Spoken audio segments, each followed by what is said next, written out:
mtazamaji wa OCGS Channel katika jamvi letu la Tukujuze. Leo hii tunatandika jamvi letu la Tukujuze kukujuza takwimu za ajali barabarani kwa mwezi wa Februari mwaka 2026. Kila mtu anapenda kumiliki chombo cha usafiri, ikiwa ni gari hadi baisikeli. Lakini mwingine anaweza akawa na hofu tu kutokana na ongezeko la ajali za barabarani kila kukicha.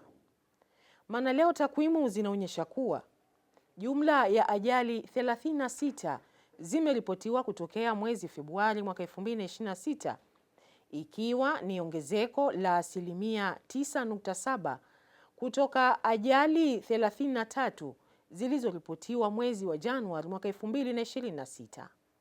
Wilaya ya Kati imetajwa kuwa ni kiongozi wa kutokea kwa ajali hizo, ambapo zimetokea ajali 7 sawa na 19.4%.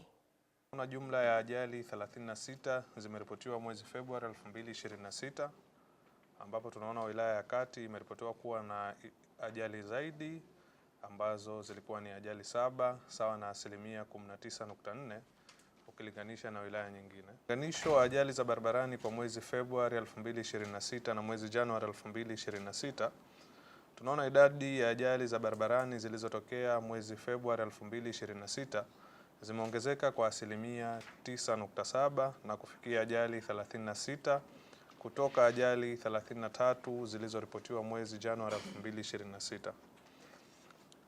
Mwezi Februari 2026 tumeona wilaya ya Kati ndio imeripotiwa kuwa na ajali zaidi, ambayo imeripotiwa kuwa na ajali 7 ukilinganisha na mwezi Januari 2026. Wilaya hiyo hiyo ndio imeripotiwa kuwa na ajali zaidi, ambayo imeripotiwa kuwa na ajali 7. Katika kila ajali ni rahisi sana kuwepo waathirika wa ajali hizo, ambapo takwimu zinaonyesha kuwa jumla ya waathirika 47 wameripotiwa katika ajali hizo, ikiwa waathirika 39 ni wanaume na waathirika 8 ni wanawake. Wilaya ya Kati imeendelea kushika hatamu kutokana na kuwa ndiyo wilaya kinara iliyokuwa na ajali nyingi, hivyo imekuwa na waathirika wengi 12 sawa na 25.5%.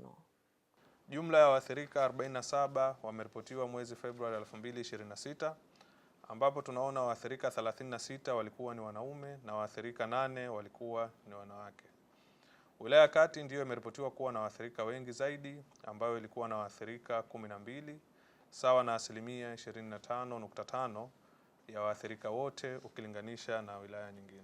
Katika kuelekea kipindi hichi cha maadhimisho ya sikukuu ya Eid al-Fitr, ofisi ya mtakwimu mkuu wa serikali Zanzibar inawasihi madereva kuzidisha umakini ili kulinda usalama wa barabarani na kuepusha ajali kwa watoto na watumiaji wote wa barabara.